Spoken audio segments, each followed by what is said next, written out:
নাজলি চিৎকার দিয়ে উঠে পাশে থাকা ফ্লাওয়ার টপটাকে আছড়ে ফেলে দেয়। মাটির টপটা অর্ধেক ভেঙে টুকরো টুকরো হয়ে যায়। আরিশ ছোট ছোট চোখে তাকিয়ে আছে নাজলির দিকে। এই এই ধানি লঙ্কা তার জীবনে জড়ালো কিভাবে? আরিশ দরজা থেকে সরে এসে নাজলির 2 হাত চেপে ধরে। নাজলির চোখ রাঙিয়ে তাকায়। আরিশ নাজলির চোখে হাত রেখে বলে, ক্রিমিনাল লিডারকে ভয় দেখাচ্ছ? নাজলি আরিশের বুকে খুশি দিয়ে বলে, ক্ষমতা দিয়ে কিনে দিয়েছেন আমাদের, আপনাদের হাতের পুতুল আমরা। নিক জেভরান এমন ব্যবহার কেন করলো ইনির সাথে? আরিশ শান্ত করার চেষ্টায় বলে। নাজলি শান্ত হও, বলছি সব। বিছানায় বসে আরিশ শান্ত গলায় বলে, নাজলি, কাউকে বোঝানোর রুলস আমার ব্যক্তিত্বে নেই। এই প্রথম কাউকে শান্ত করার জন্য আরিশ ইলহাম অধৈর্য হয়ে উঠেছে। হাস্যকর। নিক ছোট থেকে অনেক ট্রমার শিকার হয়েছে। এমন এমন ট্রমা পেয়েছে যেগুলো শুনলে তুমি নিজেও কেঁদে উঠবে। সব থেকে বর্বর দৃশ্য, সে নিজের জন্মদাত্রীকে খুন করেছে, আর তার পিছনে আছে এক মর্মান্তিক ইতিহাস। চোখের সামনে নিজের মাকে পরপুরুষের সাথে অবাধ্য কাজে লিপ্ত হতে দেখে ঠিক রাখতে পারেনি নিজেকে। তাছাড়া পূর্বে এই পরকীয়ার কারণে তার বাবা স্ট্রোক করেছিল, তার বোনকে হারিয়েছে, তার দাদা দাদি অকালে মরেছে, সে নিজেও নির্যাতনের শিকার হয়েছে। পরপর নিজের মায়ের প্রতি ঘৃণা এত তীব্র ছিল যে খুন করে ফেলে। সাথে মেরেছিল নিজের মায়ের অবৈধ প্রেমিকাকেও। এই কাহিনীটা ছিল নিকের মস্তিষ্ক বিকৃত করে দেওয়ার মূল কারণ। মায়ের অবহেলা পেয়ে ভেবে নিয়েছে দুনিয়ায় কেউ তাকে ভালোবাসে না। নিজের সর্বস্ব হারিয়ে এতটা একা হয়ে গিয়েছিল যে তার জায়গায় তুমি হলে টিকতে পারতে না নাজলি। মাফিয়া জগতে টিকে থাকার ভয়ানক খেলা তুমি জানো না। পদে পদে এই রক্তাক্ত কাহিনী আমি জানি। প্রস্টিটিউট ক্লাবে হাজারো সুন্দরী রানীর ভিড় ছিল। কোনোদিন ফিরেও তাকায়নি গ্যাংস্টার বস সেদিকে। তার জীবনে এত বছরে কেউ ছিল না। পর আপনজনদের হারিয়ে নিক উন্মাদের মতো হয়ে গিয়েছিল। এতদিন পর অ্যানিকে নিজের জীবনে পেয়ে সেই ভয়টা আবার আঁকড়ে ধরে। বাকিদের মতো যদি অ্যানিও তাকে ছেড়ে চলে যায়, যদি দূরে কোথাও পালিয়ে যায়। এই একটা ভয় নিককে পাগল করে তুলেছে নাজলি। হারিয়ে ফেলার এক তীব্র ভয় নিকের মনে। অ্যানি যখন বলে আমি থাকবো না আপনার সাথে, ঠিক তখন এই গ্যাংস্টার বস পাগল হয়ে যায়। তুমি এইটাকে অসুস্থতা হিসেবে দেখবে, কিন্তু আমি দেখছি নিকের দুর্বলতা হিসেবে। অ্যানি নিকের সব থেকে বড় দুর্বল জায়গা। এই জায়গায় কেউ আঘাত করতে আসলে তছনছ করে ফেলে সবকিছু। রাগ দেখিয়ে নিককে ঠিক করতে পারবে না। একমাত্র অ্যানি যদি নিককে ভালোবেসে আগলে নেয়, তবেই নিক স্বাভাবিক হবে। ওই মিনারটা দেখতে পাচ্ছ? তোমার ধারণাও নেই এখানে কত সিকিউরিটি দিয়ে আবদ্ধ করে রাখা। সামান্য পাখি প্রবেশ করতে চাইলে সংবাদ চলে যায় সবার কাছে। চারপাশে অসংখ্য সিকিউরিটি রাখা। শত্রুরা তিল পরিমাণে স্পর্শ করতে পারে না অ্যানিকে, আর না নিক বেঁচে থাকতে জীবনে পারবে। নাজলি ছলছল চোখে তাকায়, অস্ফুট আওয়াজে বলে, তাই বলে নিজের জন্মদাত্রীকে খুন করে ফেলবে? এটা কি ধরনের কথা? আরিশ হাসল শব্দ করে, শান্ত চোখে তাকিয়ে বলে, আমি হলে শরীরটা টুকরো করে ফেলতাম। এমন জন্মদাত্রীর প্রতি কিসের মায়া, যে পরপুরুষ নিয়ে রঙ্গলীলা করবে, যে জন্মদাত্রীর জন্য জন্মদাতা মরে যাবে, যে জন্মদাত্রীর অবহেলায় বোনকে হারাতে হবে। এমন জন্মদাত্রী কারণ না হোক, যে জন্মদাত্রীর জন্য নিজের দাদা দাদিকে হারাতে হয়। একজনকে হারায়নি, পুরো বংশটা তছনছ করে দিয়েছিল ওই মহিলা। নিক না মরলে হয়তো বেঁচে থাকতো, আরেক পুরুষের সন্তানের মা হতো। নিক মরলো নাকি বাঁচলো সেটাও খোঁজ নিত না কোনোদিন। এমন জন্মদাত্রী বেঁচে থাকার থেকে মরে যাওয়া উত্তম। নাজলির মাথা ফনফন করছে। এদের অতীতে এত যন্ত্রণার ইতিহাস কেন? বিছানার চাদর শক্ত করে চেপে ধরে বলে, অনেক ভয়ানক অতীত ওনার। সামান্য অতীতে আফসোস করছো? একদিন নিকের মাফিয়া হয়ে ওঠার ইতিহাস শোনাবো, শুধু সহ্য করে নিও একটু। উনিকে এইভাবে বন্দী করে রাখবে সারা জীবন? আরিশ বিছানায় বসে বলে, অ্যানিকে বলো ভালোবেসে কাছে টেনে নিতে। অ্যানি তো প্রচুর বোকা নাজলি। অ্যানি ইচ্ছে করলেই নিককে তার অধীনে নিয়ে নিতে পারে। আমাদের শত্রুপক্ষ নিককে প্রায়ই বলে, পুরো সাম্রাজ্য তুমি শাসন করলেও তোমাকে শাসন করছে একজন নারী। অ্যানি যা বলবে তাই শুনবে। বিনিময়ে থাকতে হবে নিকের প্রতি সত্যিকারের ভালোবাসা। ভালোবাসা কি এত সহজ মিস্টার আরিশ? চাইলেই কি ভালোবাসা যায়? আরিশ ঠোঁট চেপে বলে, তোমার বোন নিককে ভালোবাসে, সময় হোক তুমিও বুঝতে পারবে। নাজলি চট করে তাকায়। বোকার মতো কথা বলছেন। তুমি নিকের পাগলামি দেখার মধ্যে ব্যস্ত ছিলে, আর আমি দেখেছিলাম অ্যানির বাধ্যতা। চোখে ঘৃণা থাকলেও অন্য রহস্য ছিল। অ্যানিও নিককে ভালোবাসে, শুধু সঠিক সময় আসলে দেখে নিও। এনে খারাপ ব্যক্তিদের বাজেভাবে ঘৃণা করে। আর তীব্র ঘৃণা থেকেই ভালোবাসার জন্ম নেয়। নিক অ্যানির সম্পর্ক নিয়ে আমিও ভয়ে থেকেছি, কিন্তু এখন আমি ওই সময়ের অপেক্ষায় আছি যেদিন তারা হাসি খুশি দাম্পত্য জীবন পার করবে। সময়টা বেশি দূরেও নয়। নিক থাকবে স্বাভাবিক আর অ্যানি অন্ধের মতো ভালোবাসবে। নাজলি ছোট কামড়ে ধরে নিয়েছে আর আচমকা বলে, আর আপনার আমার সম্পর্ক ভেঙে যাবে। আরেক মেয়ে আসবে আপনার জীবনে। আরিশ সাবলীল ভঙ্গিতেই বলে, আমিও ভাবছি একটা বিয়ে করব। ভার্জিন থাকতে ইদানিং কষ্ট অনুভব করছি। নাজলি রেগে যায়। কোন অধিকার এভাবে আটকে রেখেছেন? আমার জীবনটাকে কেন নষ্ট করছেন এভাবে? যাওয়ার শক্তি থাকলে চলে যাও। যদি ভালোবাসা না থাকে তবে বন্দিত্ব আর অধিকারের মানে কি? কিসের এত অধিকার বোধ? নাজলি চোখ বন্ধ করে রাগ কন্ট্রোল করে। নাজলি যেন আজ প্রশ্নের উত্তর চেয়ে এরপরই শান্ত হবে। খ্যাপা গলায় বলে, কি চাই আপনার? শরীর চাইতেন তবে ভাবতাম কামনা মেটানোর জন্য রক্ষিত বানাতে চাইছেন, কিন্তু সেটাও তো চান না। ভালোবাসতে চান না, স্ত্রীর মর্যাদা দিতে চান না, সঠিক সম্মান দিয়ে রাখতে চান না। তবে কি চাচ্ছেন আপনি? এখন যেভাবে আছি এটা কি কোনো জীবন? আরিশ চোখ ছোট ছোট করে তাকিয়ে বলে। ভালোবাসা চাও? নাজলি থমকে যায়। আরিশের কুচকানো চোখের দিকে তাকায়, পরপর চোখ ফিরিয়ে তাতে ধত পিষে বলে, আপনার মতো ক্রিমিনালের ভালোবাসার স্বপ্নেও চাই না। তুমি ভাবলে কিভাবে তোমার মতো জঙ্গলিকে আমি ভালোবাসবো? নাজলির ইচ্ছে করছিল আরিশের মাথাটা ফাটাতে। কেন? ক্রিমিনালের বাচ্চা ভালোবাসলে কি হয়? নাজলি আরিশকে বলে, আমি আপনার ভালোবাসা চাইও না, শুধু নিজের স্বামীর ভালোবাসা পেলেই চলবে। আরিশ চট করে উঠে বসে ফ্রিকুচকে বলে। স্বামীর ভালোবাসা মানে? নাজলি আর চোখে এক পলক তাকিয়ে বলে, পুরো দেশ শাসন করে চলেন, অথচ স্বামীর ভালোবাসা বুঝেন না। এখান থেকে যাওয়ার পর আমার যার সাথে বিয়ে হবে সে তো আমার স্বামী হবে। মুসলমান রীতিতে 3 কবুলে আবদ্ধ হব তার সাথে। হালকা ব্লাশ করব, লজ্জা পাবো স্বামীর উপস্থিতিতে। ও ভালোবেসে আমার হাতের উপর হাত রাখবে, আমি লজ্জায় মাথা নিচু করে ফেলবো। এরপর রাত হবে, আমি ফুলে সাজানো একটা রুমে বসে ওর জন্য অপেক্ষা করব। ও আমাকে বুকে টেনে নিবে, এরপর কপালে, গালে, নাকে, ঠোঁটে চুমু খাবে, অনেক মিষ্টি কথা আর আলিঙ্গন করবে। আমি অনুমতির হাত রাখবো। ও আমার শাড়ির আঁচলটা নামিয়ে নেবে। এরপরে কাহিনী খুবই ব্যক্তিগত হবে। তা শাট আপ। তার বাচ্চা আরেকটা বাক্য মুখ থেকে বের হলে গলা টিপে মারবো। রাবিশ। আরিশের ধমকে কেঁপে উঠছে রমণী। আরিশ নিঃশ্বাস নিচ্ছে ক্ষণ ক্ষণ, তার কণ্ঠ নিঃসৃত সেই সংহারী হুঙ্কারে। অসূর্য স্পর্শা রমণীটির অন্তকরণ মুহূর্তে দুরু দুরু কম্পনে বিচ্ছিন্ন হলো। আরিশের নাসারন্ধ্র দিয়ে তখন রোষাগ্নির তপ্ত নিঃশ্বাস নির্গত হচ্ছে, যেন কোনো ক্রুদ্ধ ফনাথল সর্প তার দহনকাল অতিক্রম করেছে।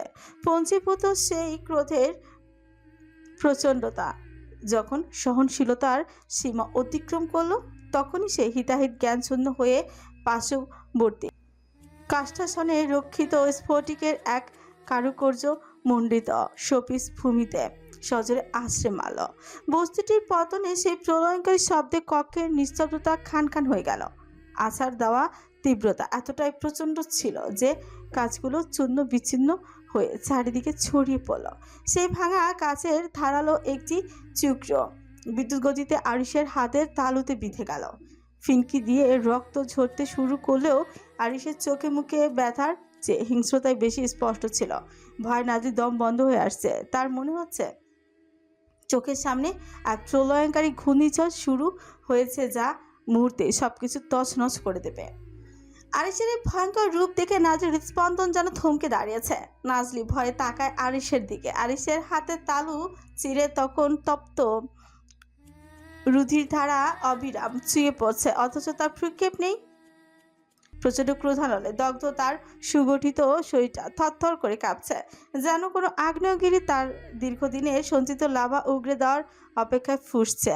তার চোখের মণিতে যে রক্তিম আভা, আরিশের এমন ব্যবহার নাজরির অন্তর অতল গহ্বরে নিমজ্জিত। আরিশের রক্তাক্ত হাতের দিকে তাকিয়ে তার হৃৎপিণ্ড যেন পিষ্ট হচ্ছে, কান্নায় রুদ্ধ কঞ্চে সে কোনো মতে দুপা এগিয়ে গেল, চোখের জলে সিক্ত হয়ে নাক টেনে কম্পিত হস্তে আরিশের সেই ক্ষতবিক্ষত হাতটা ধারণ করতে চাইল সে।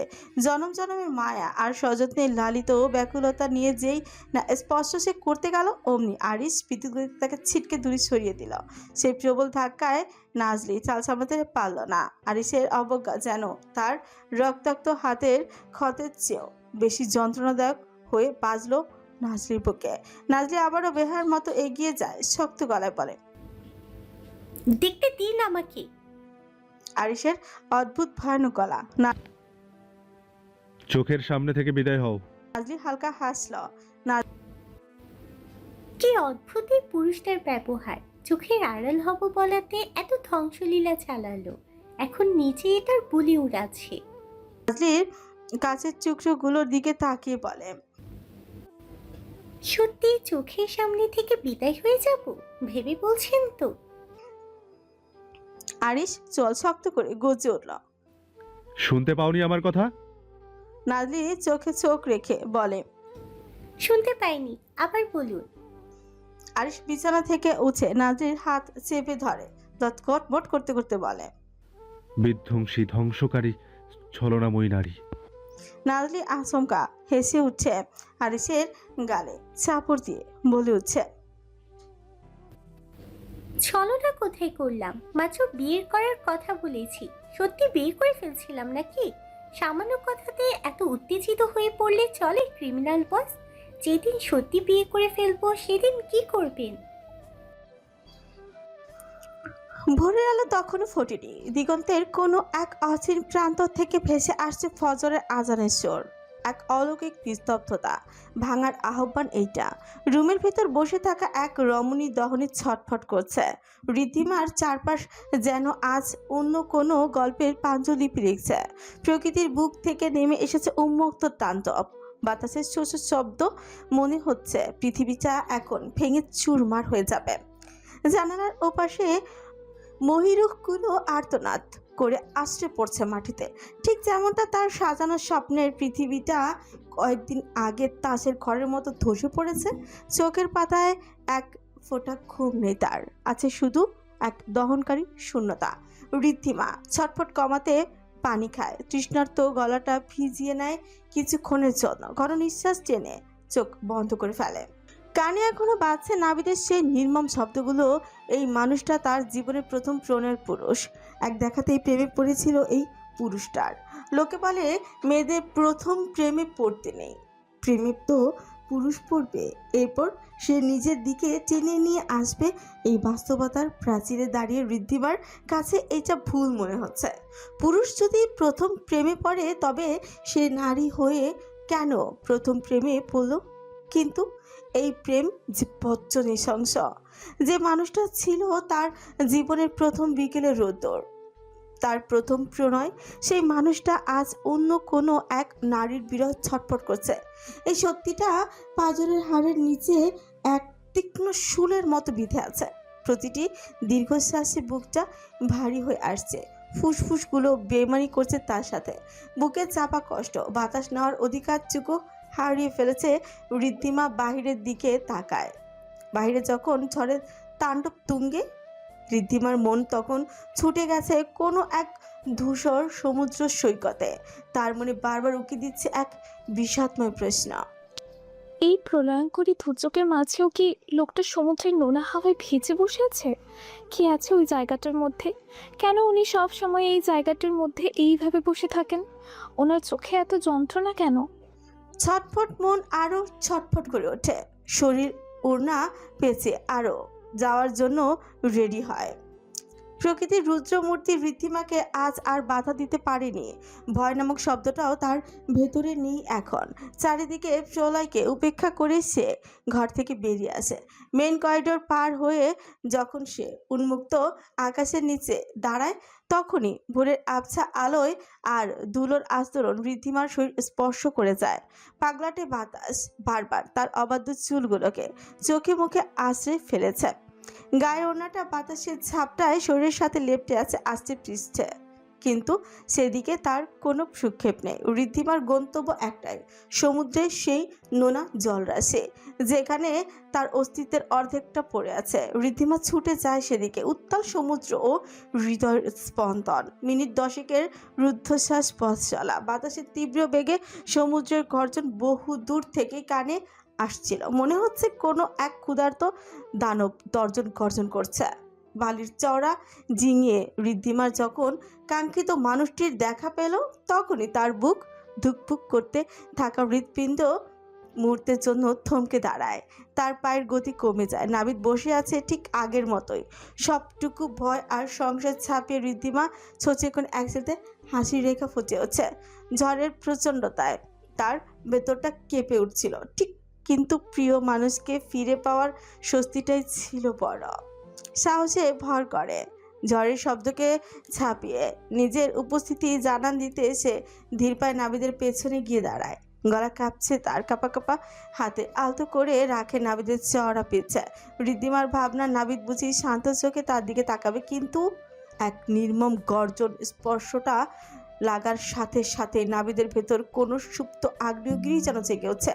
মুহূর্তের মধ্যে সে হিংস্র বাঘের মতন ঘুরে দাঁড়িয়ে ঘুরছে হচ্ছে। সে চিৎকারের শব্দ আর ঝড়ের শব্দ স্তিমিত হয়ে আসে। নাবিদের চোখে রাগের বহিঃশিখা দেখে ঋদ্ধিমা পাথরের মতো দাঁড়িয়ে যায়। নাবিদের সেই আকস্মিক রুদ্রমূর্তি দেখে ঋদ্ধিমার গলার কাছে শব্দটা ধরা পাকিয়ে যায়। ভয়ে আর বিস্ময় একটা শুকনো ঠুক গিলে নাবিদ তার দিকে অগ্নি দৃষ্টিতে তাকিয়ে আছে। ঝড়ের বাতাস ছুঁয়ে দিচ্ছে তাদের দেহটাকে। আবছা আলোতে স্পষ্ট হয়ে উঠেছে দুজন নরনারীর দেহখানা। ঋদ্ধিমা ভয়াতুর গলায় বলে, ঝড় হচ্ছে বাহিরে, আপনি বিচে কি করছেন? নাবিদের তীক্ষ্ণ দৃষ্টি ধারালো স্বরে বলে, তুমি এখানে কি করছো? ওই ভয়ানক আওয়াজ ঋদ্ধিমা সহ্য করতে পারে না, গলা ভিজিয়ে বলে, দেখতে এসেছিলাম কোনো এক পুরুষকে। ভেবেছিলাম এই মুহূর্তে পাবো না, কিন্তু কে জানতো তাকে সত্যি পেয়ে যাব। নাবিদ বাঁকা হাসলো, বুকে হাত খুঁজে বলে, ভয় করছে না ভেতরে? কাকে ভয় পাবো, নিজেকে নাকি প্রকৃতিকে? যদি বলি আমাকে? ঋদ্ধিমা মুচকি হেসে বলে, ভয় পেলে কি আর তীব্র ঝড়ের মধ্যে আপনার কাছে আসতাম? আমার কাছে এসেছো? ঋদ্ধিমা চুপ হয়ে যায়, মুখে পড়ে থাকা এলোমেলো চুলগুলোকে চিক করতে করতে বলে, রিসর্টের ভেতরে চলুন। নাবিদ একইভাবে সমুদ্রের ঢেউয়ের দিকে তাকায়। চলে যাও এখান থেকে। ঝড় আসছে। আসুক, আমার জীবন এমনিতেও ঝড়ের মধ্যে। শেয়ার করতে পারেন আপনার যন্ত্রণা, কষ্ট কম পাবেন, হালকা হবে আপনার মন। নাবিদ চোখ মুখ শক্ত করে তাকায়। ঋদ্ধিমা অন্য পাশে তাকিয়ে বলে, প্লিজ এইভাবে তাকাবেন না, আপনি ধ্বংস হচ্ছেন যন্ত্রণায়, আর আমাকে ধ্বংস করছেন এই অভ্যন্তরীণ মায়ায়। ভয় পাই আপনার চাহনিকে, প্লিজ তাকাবেন না। নাবিদ বিদ্রুপ হেসে এগিয়ে যায় সামনের দিকে। ঋদ্ধিমা পেছনে যেতে যেতে বলে, রেখেই চলে যাচ্ছেন? আমাকে বলে এখানে এসেছো? তাহলে বলতে চাইছেন আপনার অনুমতি নিয়ে কেন আসিনি? আপনাকে একটু জানতে চাই। অতিরিক্ত বুঝো তুমি মেয়ে। নাবিদের পিছনে ঘুরে লাভ নেই, পাবে শুধু মরিচিকা। আমি এক জ্বলন্ত কয়লা, স্পর্শ করতে গেলেই ছাই হবে তুমি। বয়স কম তাই সাবধান করলাম।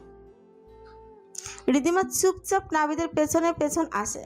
তার মধ্যে বৃষ্টির ছোট ছোট ফোঁটা পড়তে আরম্ভ করে। নাবিদ রিসোর্টের একটা নিরাপদ জায়গায় গিয়ে বসে, পাশাপাশি ঋদ্ধিমাও গিয়ে দাঁড়ায়। বৃষ্টির মধ্যে নিজের হাত বাড়িয়ে দিয়ে বলে, আপনাকে একটু জানতে চাই। আমাকে জানলে এখানে আর দাঁড়িয়ে থাকার সাহস দেখাবে না। ঋদ্ধিমা অবাক হয়ে তাকায়, অস্ফুট আওয়াজে বলে, কারোর অতীত কখনো তার পরিচয় হতে পারে না। আমি বর্তমানটাকে জানতে চাই, যাকে ভালোবাসেন তাকে কেন নিজে করছেন না? নাবিদের চোখ মুখ মুহূর্তে রাগে উন্মাদ হয়ে উঠছে। নাবিদের চোখ মুখ রাগে উন্মাদ হয়ে ওঠে। সত্যি কি নাবিদ পরিবর্তন হয়ে গেছে? হয়তো অনেক কষ্টে নিজের রাগটাকে কন্ট্রোল করে বলে। তুমি আমার হাতে মরবে দেখে নিও।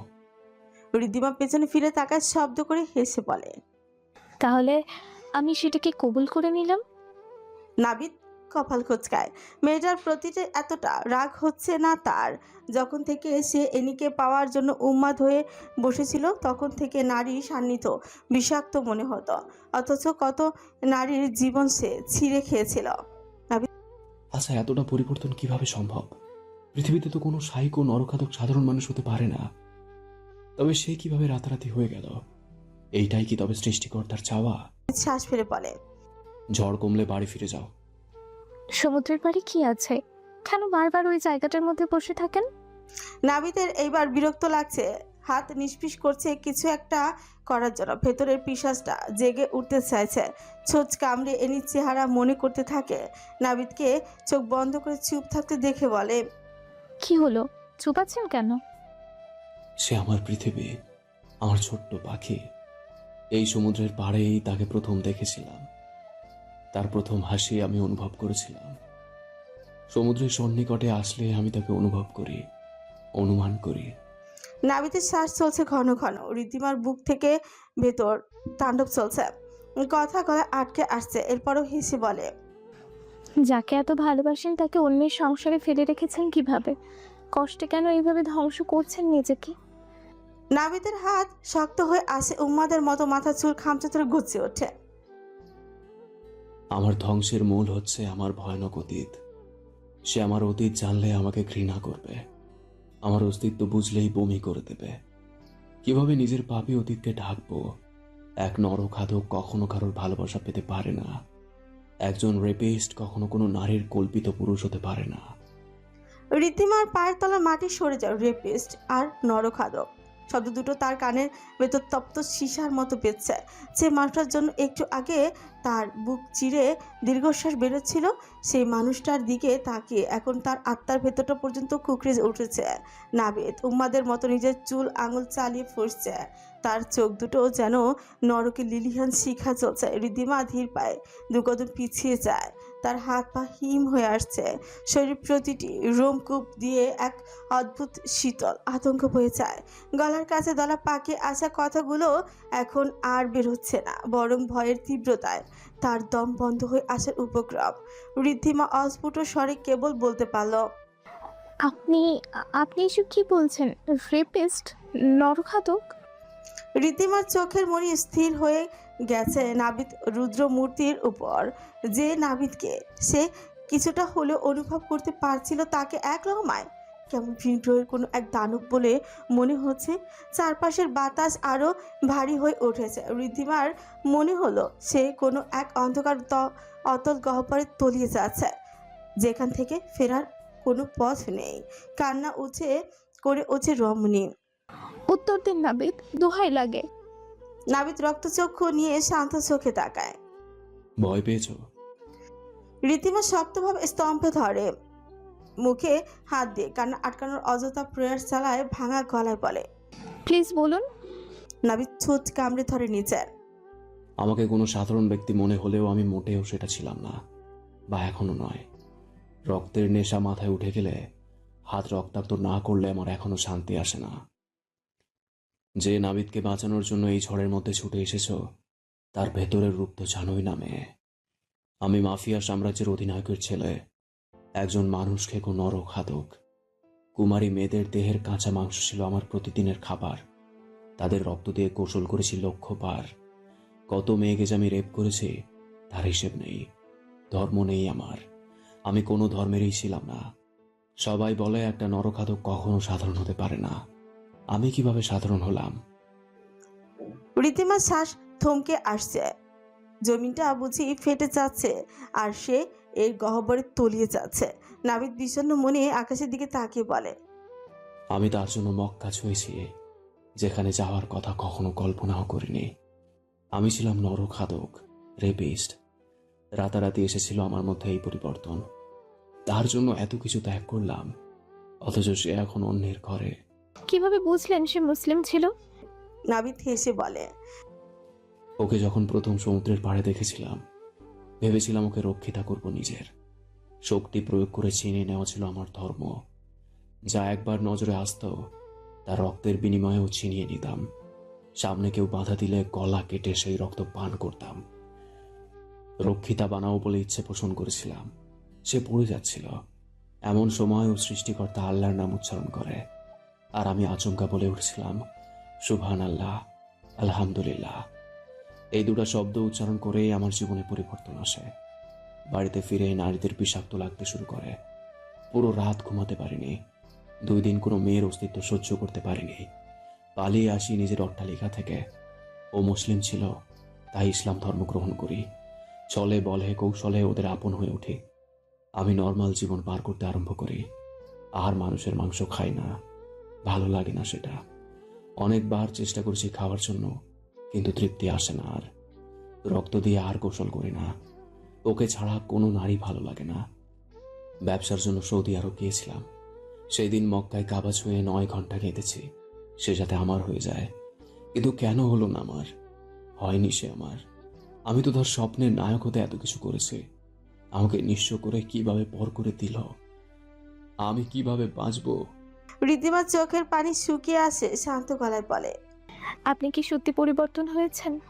আপনার ইতিহাস থেকে যে অনুমান করলাম সেটা হলো একসময় প্রচুর নিকৃষ্ট ছিলেন। এখনো কি আছেন এমন? না, তবে নিজের ভালোবাসার কাছে যেতে ভয় পান কেন? কারণ সে আমার সব জেনে যাবে। ওকে বলে দেবে সবকিছু। যদি এনি জেনে যায়, তবে আমার উপর চরম ঘৃণা করবে। ঋদ্ধিমার শরীর কাঁপছে। কথা এই মুহূর্তে আপনাকে সত্যি ভয় করছে আমার। সরে যাও। উহুম, অতীত আপনার যতটা নিকৃষ্ট, বর্তমানে আপনার ঠিক ততটা সুন্দর। অনেক মুভি ড্রামা দেখেছি, সাইকোপ্যাথ, নরখাদক দেখেছি। বাস্তবে যে সত্যি এমন কাউকে দেখবো কল্পনাও করিনি। আর তারা যে সাধারণ জীবনে আসতে পারে সেটাও কোনোদিন ভাবিনি। আপনি সৃষ্টিকর্তার থেকে নতুন জীবন পেয়েছেন মিস্টার নাবিদ। এমন পরিবর্তন কারোর আসে না। আপনাকে আল্লাহ সুযোগ দিয়েছেন, জীবনকে অনুভব করে নিজেকে ভালোবাসুন। এভাবে ধ্বংস করবেন না। আপনাকেও কেউ অন্ধের মতো ভালোবাসতে পারে। আমার বাহ্যিক রূপ দেখে সবাই প্রেমে পড়বে ঠিক, কিন্তু যখন আমিটাকে চিনবে, তখন ভয়ে চলে যাবে। আমাদের কেউ ভালোবাসে না। যদি বলি আপনি তাকে কেউ ভালোবাসে? নাবিদ অট্ট হাসিতে ফেটে পড়ে। ঋদ্ধিমার ভাবনা অনুভব করে নাবিদ উঠে বসা থেকে ঋদ্ধিমার দিকে শিকারীর মতো তাকিয়ে চলে যায় রিসোর্টের ভিতর। ঋদ্ধিমা তপ করে বসে যায় চেয়ারের মধ্যে। এত ভয়ানক ব্যক্তিকে সে ভালোবাসলো কিভাবে?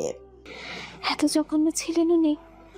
ঋদ্ধিমা আর ভাবতে পারছে না। বৃষ্টি কমতেই ছুটে যায় নিজের বাড়ির দিকে। পাগলের মতো ছুটছে রমণী ভেজা শরীর নিয়ে। ব্যালকনি বেয়ে নিজের রুমে ভেতরে প্রবেশ করে। ড্রেস চেঞ্জ করে আয়নার সামনে দাঁড়ায়। চিৎকার দিয়ে কাঁদতে গিয়েও থেমে যায়। চোখে মুখে পানি দিয়ে নিজের বাবার রুমে যায়। রাত থেকে কোনো শব্দ পাচ্ছে না। রুমে গিয়ে থমকে যায় সে। তার বাবা মেঝেতে চুপচাপ বসে আছে। ঋদ্ধিমা অধৈর্য হয়ে ছিঁচিয়ে ওঠে, বাবা, কি কি হয়েছে তোমার? বয়স্ক লোকটা মেয়ের মুখের দিকে তাকায়। হুট করে হাউ মাউ করে কেঁদে উঠছে। মেয়েকে জড়িয়ে ধরে বলে, মা আমার, আমাকে রেখে কোনোদিন কোথাও যাবি না তো? কথা দে কোনোদিন এই বাবাকে রেখে যাবি না। ঋদ্ধিমা কেঁদে দেয়। মনটা খুব নরম তার। আর এই মানুষটার প্রতি সে আলাদাভাবে দুর্বল। বাবার কপালে চুমু খেয়ে বলে, ঋদ্ধিমতো তোমার মেয়ে বাবা, মেয়ে নিজের বাবাকে রেখে কোথায় যাবে? সে বাঁচবে তোমাকে ছাড়া? ভোর হয়ে এসেছে, কিন্তু বাইরের পৃথিবীর কোনো কোলাহল এই ঘরে পৌঁছানোর সাধ্য রাখে না। সাউন্ডপ্রুফ দেয়ালে আবরণে ঘরটা এক বিচ্ছিন্ন দ্বীপ। চারিদিকে নিচল নিঝুম নীরবতা, এমন এক নিস্তব্ধতা যেখানে কোনো শব্দ নেই। এই গভীর প্রশান্তির মাঝে এনি পিটপিট করে চোখ মেলে তাকায়। তন্দ্রাচ্ছন্ন দৃষ্টিতে সে প্রথমে অনুভব করলো এক তপ্ত ও নির্ভরতার পরশ। আবিষ্কার করলো সে একা নেই। কারো প্রশস্ত আর শক্তপোক্ত বুকের মাঝে সে খুব আদরে বন্দী হয়ে আছে। তাকে আগলে রাখা সেই মানুষটির গায়ের উপর কোনো আবরণ নেই। অনাবৃত সেই শরীরে উষ্ণতা এনে সারা শরীরে ছড়িয়ে পড়ছে এক অদ্ভুত মায়ার বাঁধনে, ঠিক যেমন কোনো এক অতি আদরে ছানাকে মমতা দিয়ে আগলে রাখে। পরম মমতায় সে নিজেকে খুঁজে পেল সেই শক্তিশালী বেষ্টিনীর ভেতর। বাইরের পৃথিবী যখন জেগে ওঠার অপেক্ষায় এনি তখন সেই নিশ্চিন্ত আশ্রয় নিজেকে আরো একবার বিলীন করে দিতে চাইলো। মস্তিষ্ক বলছে এনি শুয়ে থাক, কিন্তু মন বলছে একটা জানোয়ারের বুকে আরাম করছিস, ধিক্কার তোকে। ভুলে কেন চাস বারবার? এই লোক তোর জীবন চাকে জাহান্নাম করে রেখেছে। এনি নড়াচড়াতে নিকের ঘুম ভেঙে আসে। ঘুম ঘুম চোখে এনির দিকে তাকায়, কপালে শক্তভাবে চুমু খায়। এনি সরে আসার জন্য ছটফট করতে নিক শক্তভাবে চেপে ধরে। এই বুঝি দেহের সকল হাড় ভেঙে যাবে। নিক গম্ভীর গলায় ধমকে উঠছে, আমি তোমাকে যেতে বলেছি? না। তবে যাওয়ার জন্য মরে হয়ে গেছো কেন? আরাম লাগছে না? অ্যানি নাক মুখ খিচে ঘাপটি মেরে শুয়ে থাকে। মাঝে মাঝে কল্পনা করি এত ছোট মেয়েটা আমাকে কিভাবে সামলায়। গোপন কি শক্তি আছে তোমার বেবি গার্ল? এনি লজ্জায় পারছে না কোথাও পালিয়ে যেতে, এত বেহায়াক কথা শোনার থেকে বয়রা হয়ে যাওয়া ভালো। এনিকে চুপ থাকতে দেখে নিক শোনা চালা। এই সামান্য শরীর নিয়ে আমার সাথে এত ট্যারামি কিভাবে করিস ডান? নিকের গরম নিঃশ্বাস তার শরীরে স্পর্শ করতেই কেঁপে ওঠে, মিনমিন করে বলে, তেরামো করতে শরীরের প্রয়োজন পড়ে না, নিক কপাল কুচকাল। তবে তবে অধিকার লাগে। নিজের কথায় এনি নিজে হতভম্ব হয়ে যায়। নিক বাঁকা হাসলো। এনি হাসফাস করে বলে, এবার ছাড়ুন। নিক বাঁধন হালকা করে দেয়। এনি যেন উঠতে পারলে বাঁচে, কিন্তু ওঠার মতো শক্তি নেই তার শরীরে। রাতের ঘটনা মনে হতেই শরীর ঝিমঝিম করে উঠছে, চোখ থেকে না চাইতে পানি চলে আসে। বেচার চোখ নিয়ে তাকায় নিকের দিকে। নিক সেদিকে পাত্তা না দিয়ে দরজার দিকে তাকায়, তীক্ষ্ণ চোখে তাকিয়ে বলে, ফক অফ। চোখ দিয়ে যদি এক ফোঁটা পানি আর পড়ে, তবে আমি সেই কান্নার চিৎকারে পরিণত করব। ছটফট করার সুযোগটা পাবে না। এই দুর্বল ছোটটার কথা ভাববো না। প্রচুর কাঁদবে তুমি বেবি গার্ল, তাই চুপ থাকো। If you provoke me, the consequences will be very severe. সাথে সাথে এনি চুপ হয়ে যায়। নিক রহস্যময়ভাবে হাসলো। এনি সেই বিশ্রী হাসিতে চোয়ালে প্রচুর খারাপ আপনি। সাধু পুরুষ কল্পনা করো নাকি? শক্ত করে বলে, মেহেরের কবরে গিয়েছেন কোনোদিন আপনি? মেয়েটা আপনাকে প্রচুর ভালোবাসতো। এনি নাক ছিটকায়। নিকের চোখে মুখে কেমন অদ্ভুত হয়ে উঠছে। নিজের বাপের কবরের পাশেই তো কোনোদিন যায়নি, আর অন্যদের তো কোনোদিন গণনাতেই আনেনি। মেহেরের জীবনের সব থেকে বড় ভুল আপনার মতো একটা হার্টলেসকে ভালোবেসেছি। রক্তের কেউ নেই তো, তাই ভালোবাসা বোঝেন না, পাথর হয়ে গিয়েছেন। নিক চোখ মুখ শক্ত করে ফেলে, দাঁত পিষে বলে, নেক জীবনের রক্ত এখনো বেঁচে আছে, সে একদম নিঃস্ব হয়ে যায়নি। এনি কপাল কুঁচকে তাকালো। একটা তীব্র বিভ্রান্তি তাকে ভেতর থেকে কুড়ে খাচ্ছে। সে তো জানতো এই লোকটার আপন বলতে যারা ছিল তাদের তো সবাই শেষ, কবরে শুয়ে আছে বহু বছর আগে থেকে। তবে কে বেঁচে ফিরলো আর কার কথা বলছেন? অসহ্য কৌতূহল আর এক চেমচে ভয় মেশানো গলায় এনি জিজ্ঞেস করলো। কে বেঁচে আছে? প্রশ্নটা নিকের কানে পৌঁছালেও তার পাথুরে অবয়বে কোনো পরিবর্তন এলো না। তার চোয়াল শক্ত হয়ে আছে। ভেতরে কোনো এক আগ্নেয়গিরির সে জোর করে চেপে রেখেছে। এনি প্রশ্নের উত্তর দেওয়া তো দূরের কথা, সে চোখের পলক পর্যন্ত ফেলল না। নিকের মনতা এনির শরীরে আগুন ধরিয়ে দিচ্ছে। এই লোককে রাগালেই সব উত্তর পাওয়া যায়, রাগের মাথায় সব বলে দেয়, নয়তো সাধারণ বাক্য উচ্চারণ করে না। এনি নিকের দিকে তাকিয়ে বলে, বাচ্চা পাগল ছিলেন প্রথম থেকেই, বাচ্চা বাপ হয়েছেন নাকি? এছাড়া তো রক্ত আসার কথা না। আসলেই এনির কথাটা নিকের শরীরে গিয়ে আগুনই ধরিয়ে দিয়েছে। গজে ওছে গ্যাংস্টার বস। এনির বাঁকানো কোমরটা আরো চেপে ধরে নিজের কাছে নিয়ে আসে, চল শক্ত করে বলে। বন্দির বাচ্চা, এত ভুলভাল চিন্তা আসে কোত্থেকে তোর? এনি ভাই চুপসে যায়, এরপরে সাহস নিয়ে বলে, এত রেগে যাচ্ছেন কেন? সত্যি বাপ হয়েছেন নাকি? নিকের হাতের বাঁধন আরো শক্ত হয়, গর্জন করে ঘরটাকে কাঁপিয়ে তোলে। এই অযথা কৌতূহল তোমার জন্য বিপদ ডেকে আনবে। ট্রাস্ট মি শহরের বাচ্চা, তোর ঝুঁকি না থাকলে এই মুহূর্তে বাচ্চার মা বানানোর কাজে লেগে পড়তাম। এনির নাক মুখ কুচকে আসে।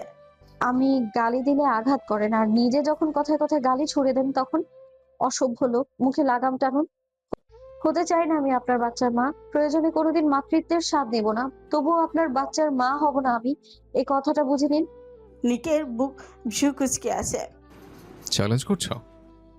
এনি থেমে যায়, ভয়ে ধুক করে ওঠে তার ভেতর। চ্যালেঞ্জ করব, তাও এই লোকের সাথে। জীবন মৃত্যুর লড়াই এটা। পরে দেখা গেল বছরে বছরে বাচ্চা ধরিয়ে দিয়েছে। এনি জোরপূর্বক হেসে বলে। যা বলেছি ভুলে যান না সবটা। মনে করেন সব অতীত ছিল। আপনি তো আমাকে ভালোবাসেন না, ভুলে যান সব। নিক গ্রীবাদেশ নাড়ায়। You are my addiction, my obsession. Your existence is more intoxicating than drugs. This is not fucking love. This is pure addiction. You are mine. Annie মেকি হেসে বলে। আসক্তি বলেই এত নির্যাতন আর অবহেলা করেন? ভালোবাসলে তো ফুলের স্পর্শও দিতেন না। নিকের চোখ দুটো তখন জ্বলন্ত আগুনের মতন হয়ে আছে, কিন্তু তার মুখমণ্ডল সম্পূর্ণ শান্ত পাথরের মতো স্থির। এনি চোখের দিকে তাকিয়ে খুব নিচু গভীর স্বরে বলে। আমি কোনো মহান নায়ক নই যে তোমাকে মুক্তি দিয়ে নিজের মহানুভবতা প্রমাণ করব। আমি সেই স্বার্থপর ভিলেন যে তোমাকে নরকের আগুনে পুড়িয়ে মারবে, তবু অন্যের হাতে সঁপে দেবে না। আমার প্রেমে শান্তি নেই, আমার প্রেমে শান্তি নেই, আছে শুধু রক্ত আর অধিকার। নিক থেমে যায়, হাতের বাঁধন শিথিল করে বলে।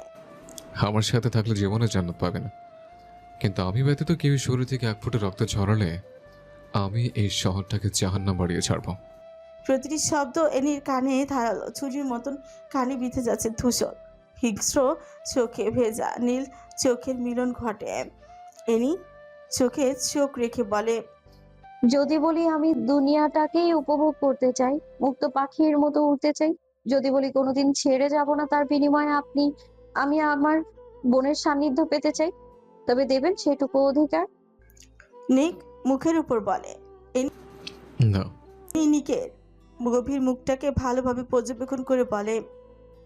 আপনার আর জেডের সাথে বেশি একটা পার্থক্য খুঁজে পাই না আমি। নারী ঘটিত জিনিস ছাড়া সব আছে আপনার মধ্যে, বরং তার থেকেও বড় সাইকো আপনি। এই লোকটাকে এত বছর বাঁচিয়ে রেখেছেন তার একটাই কারণ, সে আপনার অনুসারী, আপনার দাস ছিল সে।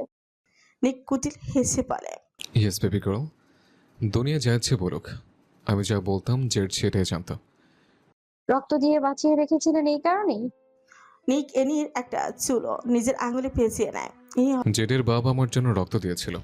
শত্রুরা যখন আমাকে মেরে ক্ষত বিক্ষত করে ফেলেছিল, তখন এই লোক আমাকে রক্ত দিয়ে বাঁচিয়েছে।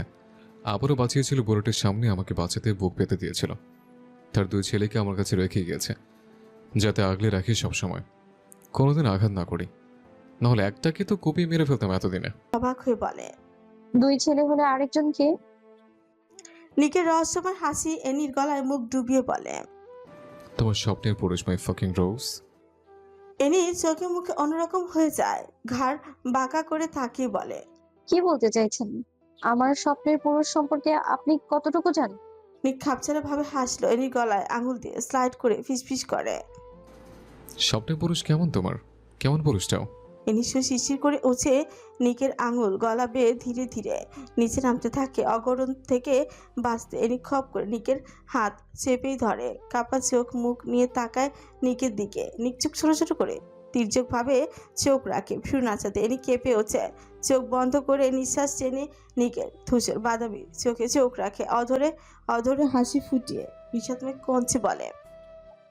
আমি এমন একজন পুরুষকে চেয়েছিলাম যে হবে আমার স্বপ্নের রাজকুমার। আমি চেয়েছিলাম এমন একজনকে যার স্পর্শের ভয়ের কোনো শিহরণ থাকবে না, শুধু থাকবে এক অদ্ভুত প্রশান্তি। আমি চেয়েছিলাম এমন এক জোড়া চোখ যেখানে তাকালে নিজেকে অপরাধী মনে হবে না, বরং মনে হবে আমি পৃথিবীর সবচেয়ে মূল্যবান নারী। আমার স্বপ্নের পুরুষটা হতো আমার সেই আকাশ, যেখানে আমি ডানা মেলে উঠতে পারতাম। খাঁচায় বন্দি হওয়ার ভয় থাকতো না। তার কণ্ঠস্বর হবে ভোরের শিশিরের মতো শীতল, যা আমার সব অস্থিরতাকে শান্ত করে দেবে। আমি চেয়েছিলাম এমন একজনকে যে আমার নীরবতা পড়তে জানবে, আমার কাঁপুনি দেখে আনন্দ পাবে না, বরং আমাকে বুকে টেনে নিয়ে বলবে আমি আছি তো। আমি চেয়েছিলাম এমন একজনকে যে আমার হাসির পেছনে নীরবতাটুকুও পড়তে জানবে। সে হবে এমন একজন মানুষ যার কাছে গিয়ে দাঁড়ালে আমার নিজেকে খুব ছোট বা তুচ্ছ মনে হবে না, বরং তার বিশাল হৃদয়ের ছায়ায় আমি নিজেকে আরো মহিয়ান অনুভব করব। তার ভালোবাসা হবে পাহাড় থেকে নেমে আসা ঝর্ণার মতো স্বচ্ছ। সে আমার উপর তার সিদ্ধান্ত চাপিয়ে দেবে না, বরং আমার ইচ্ছেগুলোকে পরম মমতায় গুরুত্ব দেবে। আমি এমন এক পুরুষকে চেয়েছিলাম যে হবে আমার সেই মানুষ যার কাছে আমি নিজের অন্ধকারগুলো নিঃসংকোচে বলতে পারবো। সে আমায় বিচার করবে না, বরং আমার ক্ষতগুলোতে ভালোবাসার প্রলেপ দিয়ে দেবে। সে আমার হাতটা এমন ভাবে ধরবে যেন সেই হাতের ছোঁয়ায় আমি অনুভব করতে পারি এই পৃথিবীতে আমি একা নই। সে হবে আমার সেই ধ্রুব তারা, যে আমাকে পথ দেখাবে কিন্তু কখনোই আমার চলার পথে বাধা হয়ে দাঁড়াবে না। আমার রাজকুমার হবে, আমার শ্রেষ্ঠ বন্ধু, আমার পরম আশ্রয়। কিন্তু নিয়তি আমার গলায় শিকল বেঁধে দিয়েছে। আজ এই বদ্ধ ঘরে আপনার এই নিষ্ঠুর চোখের সামনে দাঁড়িয়ে আমি বুঝতে পারি স্বপ্ন আর বাস্তবতার মাঝে এক বিশাল রক্তের সমুদ্র থাকে। আমি মায়া চেয়েছিলাম গ্যাংস্টার বস, আর আপনি আমাকে দিলেন এক অন্ধকার খাঁচা, যেখানে যন্ত্রণা আছে, চিৎকার করা যাবে না, মন খুলে কাউকে বলতে পারবো না আমি ভালো নেই, ভালো নেই আমি। এনি নীল চোখ থেকে যেন সমুদ্রে পানি গড়িয়ে পড়ছে, বারবার কেঁপে ওঠে ছোটখাটো সেটা। গ্যাংস্টার বসের হাতের বাঁধন শক্ত হয়, এনির দুই চোয়াল শক্ত করে ধরে তুচ্ছভাবে হাসে। নিক জিভরান কারো স্বপ্নে পুরুষ হতে আশাবাদী নয়। তার যা প্রয়োজন সে ছিনিয়ে নেয়। একজন গ্যাংস্টার বসকে কোমল হতে বলো বেবি গার্ল। কোমলতা দিয়ে কোন বল ছিড়ব? নিক এনির খুব কাছে ঝুঁকে আসে, তার উষ্ণ ও তামাক গন্ধি নিঃশ্বাস এনির কম্পিত ঠোঁট জোড়ায় আছড়ে পড়ে। সিগারেটের গন্ধ এনি সহ্য করতে পারে না। নিক অত্যন্ত নিচু স্বরে কিন্তু হাড় কাঁপানো দৃঢ়তায় বলে, তোমার স্বপ্নে সেই শুভ্র ক্যানভাসে আমি আজ থেকে কালির দাগ টেনে দিলাম। তুমি এখন থেকে যে নিরাপত্তা খুঁজবে তার নাম হব আমি, আর তুমি যে রাজকুমারকে চাইবে তার নাম হবে নিক জেফরান। তোমার কল্পনাগুলোকে আজ থেকে আমার বাধ্যতার শিকলে বেঁধে দিলাম। আমি ব্যতীত অন্য কাউকে কল্পনা করলে অনেক কিছু ঘটে যাবে। ঝড়ের পূর্বাভাস সম্পর্কে ধারণা দিলাম, তাই ঝড় ওঠার আগে নিয়ন্ত্রণে রাখার দায়িত্ব তোমার। এনি পিচ্চুপ হেসে অন্যদিকে তাকায়, তাচ্ছিল্যভাবে বলে, আপনার সাথে দেখা হওয়ার পর থেকে সব ঝড় সামনে নিয়েছি, এটা আর নতুন কি ঝড়? ছেড়ে চলে যাব সেটা নিয়ে এত ভয়? এনি সে অবজ্ঞা সূচক হাসে। নিক জেব্রানের পাষাণ হৃদয় তপ্ত সীসার মতো বিধে। নিকের মতো একজন দৌর্দণ্ড প্রতাপ পুরুষের সামনে দাঁড়িয়ে তাকে ভয় শব্দ দিয়ে বিদ্ধ করে স্পর্ধা সচরাচর কেউ দেখায় না। নিকের শান্ত চোখের আড়ালে থাকা সেই আদিম ও হিংস্র সত্তাটি যেন মুহূর্তে ফনা তুলে দাঁড়ায়। নিকের বলিষ্ঠ হস্তযুগল এবার আর কোনো শিষ্টাচারের ধার ধারল না। তার দীর্ঘ ও শক্ত আঙুল এনির ধনুকের ন্যায় বক্র কোটি দেশে অত্যন্ত নির্দয়ভাবেই সুদৃঢ় আবেষ্টনীতে আবদ্ধ করল। আকস্মিক এই আকর্ষণে এনি হিতাহিত জ্ঞান হারিয়ে নিকের পাষাণ বক্ষস্থলে আশ্রয় পড়ল। নিকের গ্রীবাদেশের পেশিগুলো এক রুদ্ধশ্বাস উত্তেজনা তিত্তির করে কাঁপছিল, যা তার অন্তরের প্রলয়ঙ্কারী ক্রোধের এক নিঃশব্দ বহিঃপ্রকাশ। সে তার মস্তকটি কেঁচে আনত করে এনির কর্ণের সন্নিকটে নিয়ে এলো। নিকের সেই তপ্ত ও তামাকগন্ধি নিঃশ্বাস এনির গ্রীবায় এক দহন জ্বালার সৃষ্টি করছিল। নিক তার অধর যুগলে দন্ত পাচি দিয়ে সজরে দংশন করে এক পৈশাচিক অথচ সম্মোহনী স্মিত হাসি হাসল। সে হাসিতে কোনো করুণার লেশমাত্র ছিল না, ছিল কেবল একচ্ছত্র বিজয়ের আসুরিক দম্ভ। সে অত্যন্ত নিচু ও গম্ভীর স্বরে ফিসফিসানির মতো উচ্চারণ করে, এসব ফাকিং ভয় নিক জীবনের হৃদয়ে আসে না। এনির হুট করে হাসি পেল ক্ষোভ। নিকের কথাটা শুনে কেন জানি তার খুব হাসতে ইচ্ছে করছে। নিকের দিকে তাকে হেসে বলে, তবে কোথাও পালিয়ে যাই? সাথে সাথে গর্জে উঠছে গ্যাংস্টার বস। হারিমের বাচ্চা জবান ছিঁড়ে ফেলবো তোর। নিক খুবলে ধরে এনির পেটের মাংস। এনি ব্যথায় পেল, শব্দ করে হেসে দেয়। এনিকে এভাবে হাসতে দেখে ফ্রুকুচকে ফেলে। খুব ভালো করে বুঝতে পারছে এনির হাসির কারণ। এনি নিকের শার্টের বোতামে হাত দিয়ে বলে, ফাক অফ মিস্টার জেব্রান, এভাবে গর্জে উঠলে চলবে? আপনি তো এসব ফাকিং ভয় পান না। দুর্বল জায়গায় কথা বলতে শিখে গিয়েছ? আমি আপনার দুর্বল জায়গা? নিক শক্ত গলায় অস্বীকার করে বলে, আমার কোনো দুর্বলতা নেই। If you say this kind of nonsense you'll get beaten. Annie বিরক্ত চোখে তাকায়, রাগ দেখিয়ে বলে, এত ঘাড়তারা কেন আপনি? সহজভাবে বলে দিন। অ্যানি, তোমাকে ছাড়া আমি ঠিকভাবে চলতে পারবো না। নিক ছোঁচ কামড়ে ধরে, হাতের স্পর্শ আরো গভীর করে তোলে। উন্মুক্ত কামড়ে কোমরে শীতল হাতের বিচরণে এনি বারবার ছটফটি ওঠে। নিক নিচের দিকে তাকিয়ে বলে, just this one thing is true baby girl, তোমাকে ছাড়া আমি ঠিকভাবে চলতে পারি না। ব্যক্তিগত সূর্য যখন উদিত হয় তখন তোমাকে খুব প্রয়োজন পড়ে। নিকের কথা এনি সরল মস্তিষ্কে এক দুর্বোধ্য ধাঁধার মতন শোনালো। সে নিকের চোখে সেই প্রলয়ঙ্কারী দহন আর ঠোঁটের কোণে ঝুলে থাকা নিকের কথা এনি সরল মস্তিষ্কে এক দুর্বোধ্য ধাঁধার মতো শোনালো। সে নিকের চোখে সেই প্রলয়ঙ্কারী দহন আর ঠোঁটের কোণে ঝুলে থাকা পৈশাচিক হাসির অর্থ উদ্ধারে ব্যর্থ হয়। নিকের বাহুবন্ধনে নিষ্ঠুর চাপ আর গ্রীবাদেশে সেই চান চান ভঙ্গি এনিকে শারীরিক যন্ত্রণা চেয়েও বেশি এক মানসিক বিভ্রান্তিতে নিমজ্জিত করছে। এনি তার আয়ত চোখের মণি দুটো সামান্য বড় করে একরাশ বিস্ময় আর অবুঝ আকুলতা নিয়ে নিকের পাথুরে মুখের দিকে তাকালো। তার ললাটে বা কপালে সূক্ষ্ম কিছু ভাঁজ পড়ে যায়। সে অতিশয় অস্ফুট এবং কম্পিত স্বরে জিজ্ঞেস করে, সূর্য উদিত হয় মানে? নিক অদ্ভুতভাবে হাসে, গ্রীবাদেশ নাড়িয়ে দুষ্টু হাসে গ্যাংস্টার বস। এনি চুলে মুখারব লুকায়িত করে এক দীর্ঘ তপ্ত শ্বাস গ্রহণ করে। এনির গাত্রলগ্নে যে এক অদ্ভুত ঘ্রাণ বিরাজ করছিল তা নিকের দখলদারিতে আকাঙ্ক্ষাকে বহুগুণ প্রজ্বলিত করে। সে যেন এনির প্রতিটি লোমকূপে নিজের আধিপত্যের অলিখিত সিলমোহরে আতঙ্কিত করছিল। কঞ্চক খাদে নামিয়ে বলে, আকাশের সূর্য উদিত হয় জমিনকে আলোকিত করার জন্য, আর সৃষ্টিকর্তার ইশারায় আর আমার ব্যক্তিগত সূর্য নিয়ন্ত্রণ করে আমার ধ্বংস করে আমার বৈধ বাঁকা হাতটি। সবটা সুন্দরভাবে হয়, তবে জ্ঞান হারিয়ে ফেলো, এটাই সমস্যা। উত্তাপ গ্রহণ করতে শিখো বেব। নিকের প্রতিটি কথা বুঝতেই এনি সাথে সাথে ছিটকে দূরে সরে যায়। চোখ মুখে খিচে হাসি হচ্ছে। বেহার নির্লজ্জ লোক, এত অশ্লীল কথাবার্তা কিভাবে উচ্চারণ করেন আপনি? কিছু বলতে গিয়েও থেমে যায় ফোনের আওয়াজে। ফোনের দিকে এগিয়ে যেতে যেতে বলে, অশ্লীল না হলে পুরুষের বউ টিকে না। এনি চোখ মুখ খিচে ফেলে, যেমন ভয়ানক তেমন অশ্লীল। নিক ফোনের স্ক্রিনে তাকে ভ্রুভাঁজ করে। গায়েতের নাম্বার দেখে বাঁকা হাসে, যেন ফোন রিসিভ করে কানে নিতে গায়েতে রাগান্বিত গলার আওয়াজ। তুই মেরেছিস ইগোরকে বাস্টার্ড? গায়েতে সেই শ্রুতিটুকু গালি শ্রবণ করে মাসরয় নিকের মুখাবে এক ভয়ঙ্কর ও পাথুরে রাগ ফুটে ওঠে। তার চোয়ালের হাড়গুলো দপদপ করে নড়ে উঠতে চাইছে, যা তার অন্তরালে থাকা সুপ্ত দানবটির জেগে ওঠার অশুভ সংকেত। ললাটের সেই ভাঁজগুলো এখন এক রক্তাক্ত ধ্বংসলীলার মানচিত্র হয়ে ধরা দিচ্ছে। তার ধূসর বাদামি নয়ন যুগলে হঠাৎই কুঞ্চিত হয়ে এক শীতল হিমশীতল শূন্যতায় পর্যবসিত হয়। নিক তবু হাসল। ভেতর অগ্নিকাণ্ডে জ্বলে যাচ্ছিস কায়াত, ভয় পেয়েছিস? গায়াত অত হাসির মতো হাসি দিয়ে উঠছে। বাইনচোদ, ইচ্ছে করলে তোকে আমি অনেক আগেই মারতে পারতাম, শুধু পারিনি তোকে কঠিন মরণ দিব সেটা ভেবে।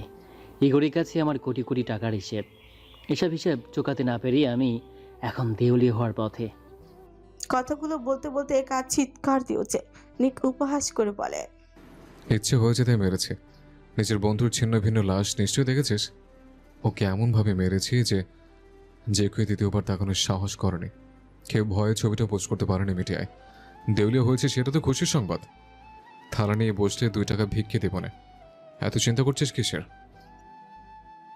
আগুনের মধ্যে ঘি ঢাললে যেমন টকবক করে ওঠে নিকের উপহাস করা প্রতিটি বাক্য কায়াতের শরীরকে যেন জ্বালিয়ে দিচ্ছে। কুত্তার মতো চিৎকার দিয়ে বলে সে, তোর জীবন আমি জাহান্নাম করব নিক। বসে অনেক তামাশা দেখেছি, অনেক সময়ের অপেক্ষা করেছি, কিন্তু এখন আর না। নিক, তুই কি ভাবিস ইগোরকে মেরিয়ে তুই জিতে গেছিস? আসল খেলা তো কেবল শুরু হলো। তোর ওই রক্ষিতার দেহটা আমি এমনভাবে ব্যবচ্ছেদ করব যে তুই চিনতেই পারবি না ওটা কোনো নারী নাকি একতাল রক্তাক্ত মাংস। তোর ওই প্রাণ ভ্রমরার পবিত্রতার যে অহংকার তুই করিস সেটা আমি তোর চোখের সামনে ধুলোয় মিশিয়ে দেব। আমি ওকে কেবল ভোগ করব না নিক, আমি ওর প্রতিটি দীর্ঘশ্বাস আর কান্নার আর্তনাদ রেকর্ড করে তোকে শোনাবো। ওর এই ফর্সা শরীরে আমার নখের আঁচড়গুলো যখন তোর নামের উপর দিয়ে বয়ে যাবে তখন তুই বুঝবি প্রতিহিংসা কারে বলে। আমি ওর আত্মাকে এমনভাবে অপবিত্র করব যে তুই চাইলেও আর কোনোদিনও কিছু হতে পারবি না। এ রক্ষিতাকে আমি প্রাণী মারব না, কিন্তু ওর শরীর নিয়ে বছরের জ্বালা আর প্রতিহিংসা মেটাবো। তুই চাইলে এই মেয়েকে আর গ্রহণ করতে পারবি না। ঘৃণায় তোর নিজের হাত কেঁপে উঠবে, নিজের পরিস্থিতির কথা ভেবে নিজেই চিৎকার করে উঠবি। কায়াতের সেই জঘন্য এবং কুরুচিপূর্ণ আস্ফালন নিক জেব্রানের কর্ণে পৌঁছানো মাত্রই তার ধমনীতে থাকা রক্ত যেন উত্তপ্ত লাভার ন্যায় ফুটতে শুরু করে।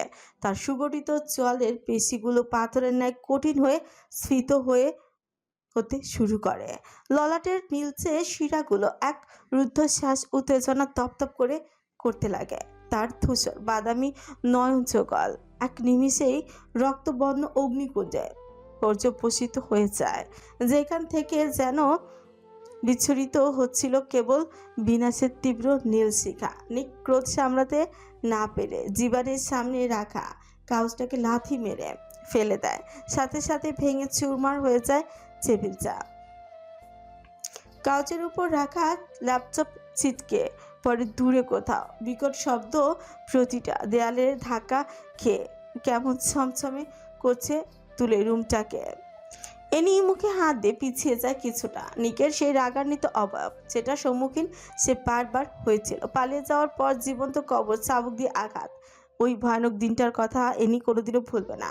এক নরকময় সময় ছিল সেটা তার কাছে। সেদিনের পর থেকে নিকের এই ধ্বংসকারী রাগ, উন্মাদ রাগটাকে এনি সহ্য করতেই পারে না। ভয় মুচড়ে যায় তার হৃৎপিণ্ড, নিঃশ্বাস ক্রমাগত বৃদ্ধি পেতে থাকে। এনি পেঁচাতে পেঁচাতে দেয়ালের সাথে চেপে ধরে। নিকের কঞ্চ হতে নির্গত হলো এক বজ্র নির্ঘোষ গর্জন, যা প্রকোষ্ঠের নিস্তব্ধতাকে চূর্ণ বিচূর্ণ করে এক বিভৎস প্রতিধ্বনি সৃষ্টি করে। শুয়োরের বাচ্চা, খোদার কসম করে বলছি, যে জিব্বা দিয়ে তুই আমার স্ত্রীকে বাজে কথা বলেছিস, সে জিব্বা টেনে না ছেড়ে অবধি আমার শান্তি মিলবে না। তোর কলিজা মেপে দেখবো আমি, কায়াত। ভুলে যাবি না এ মেয়ে আমার জন্য কি। নিকের এই হিংস্র রাগটা দেখে কায়াত অনেক মজা পেল। কিছু ভাঙার শব্দ তার কানেও গিয়েছে। এত বড় প্রলয় ঘটেছে শোনাটা স্বাভাবিক।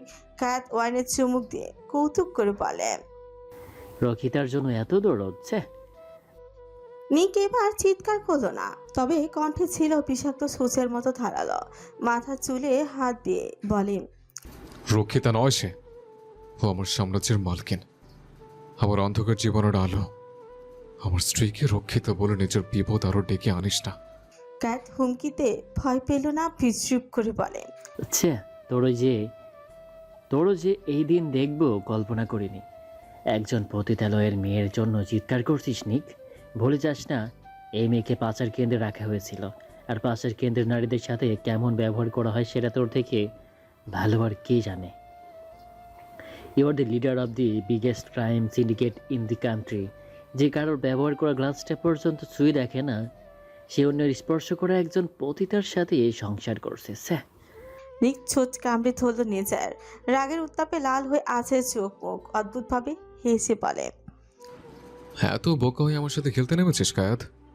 তুই ভুলে যাচ্ছিস নেক জিব্রান্তের সম্পত্তিকে ঠিক কিভাবে নিরাপদে রাখে। আর এটাতে ছিল আমার দুর্বলতা। পাচার কেন্দ্র রানীর হালে ছিল। পুরুষ তো দূরে থাক, মাছিও তাকে স্পর্শ করতে পারেনি, কারণ তাকে পাহারা দেওয়ার জন্য ছিল আন্ডারগ্রাউন্ড টেরোরিস্ট গ্যাংস্টার বস নিক জেভরান। যে নিক জেভরানের পিছনে হাজারটা গার্ড ঘুরে, সে নিক জেভরান একজন নারীকে পাহারা দিয়েছে সারা রাত জেগে। রানীর হালে থেকেছে সে বিকজ সে গ্যাংস্টার বসের স্ত্রী, যার অর্ধ পুরো সাম্রাজ্যের মালকিন। জেনে না কায়াত, পুরুষ তো দূরের কথা, একটা পাখি ওকে ছুঁয়ে দেখার ক্ষমতা রাখে না। তোকে একবার বলেছিলাম, যেদিন ওকে সামান্য স্পর্শ করবি সেদিন আমি গ্যাংস্টার পথ ছেড়ে দেব। 2 বছর হতে চলল, পারিসনি। এখন কোন বাল ছিড়বি দেখিয়ে দিস, নয়তো তোর যে ছিড়ব সেটা কনফার্ম। ফ্রাস্কেল। কায়াত নেশে বুধ হয়ে যাচ্ছে ধীরে ধীরে। চেয়ারে হাত পা ছড়িয়ে বসে অট্টহাসি দিয়ে বলে, নিক তুই শক্তিশালী সেটা অস্বীকার করবো না, কিন্তু তুই বাস্তবতা বদলাতে পারবি? পাচার থেকে তুলেও খেয়ে নিলামে তুলেছিলাম আমি। 18 জন মিলে ওর শরীরের ভাঁজে লালসার দৃষ্টি দিয়েছে, চোখ দিয়ে এমনভাবে নোংরা করেছে যে স্পর্শের প্রয়োজন নেই। আর সেই নোংরাকে নিয়ে তুই রাত কাটাচ্ছিস। বলছি, বেড পারফরমেন্স কেমন দেই? দেখতে তো ছোটোখাটো মনে হয়, তাহলে তোর মতো এমন দানব খেয়ে সামলায় কিভাবে? শক্তি আছে বলতে হবে। নিকের চোখ শিকারির মতো জ্বলে ওঠে। তার নিঃশ্বাসের শব্দে পুরো ঘর জুড়ে বিরাজ করছে। হাতের রগগুলো কেমন অস্বাভাবিক ফুটে উঠেছে।